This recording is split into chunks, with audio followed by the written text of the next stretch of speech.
नमस्कार, मी Priyanka Gaikwad, Pune prime news मध्ये तुम्हा सर्वांचं स्वागत। अवघ्या काही तासांमध्ये राज्याच्या राजकारणाचा निकाल लागणार आहे। असं असतानाच आता उपमुख्यमंत्री अजित पवार यांना 2014च्या निवडणुकांमध्ये केलेल्या एका वक्तव्यामुळे बारामतीच्या कोर्टाकडून समन्स बजावण्यात आले। याचिकेकर्ते सुरेश खोपडे यांनी या संदर्भात माहिती दिली। अजित पवारांनी 2014च्या निवडणुकांमध्ये उमेदवाराला मतदान केलं नाही तर गावचं पाणी बंद करू असं वक्तव्य अजित पवारांनी 2014च्या लोकसभा निवडणुकीमध्ये केलं होतं। माजी IPS अधिकारी सुरेश खोपडे यांनी अजित पवारांच्या याच वाक्याविरोधात याचिका दाखल केली आहे। सुरेश खोपडे हे 2014 मध्ये आम आदमी पक्षाचे उमेदवार होते। त्यावेळी देखील त्यांनी या संदर्भात तक्रार केली होती।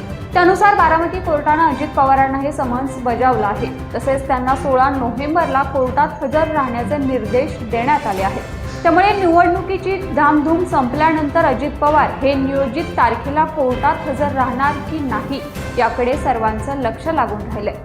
या बातमीसह इथेच थांबतोय, मात्र तुम्ही पाहत राहा पुणे प्राईम न्यूज।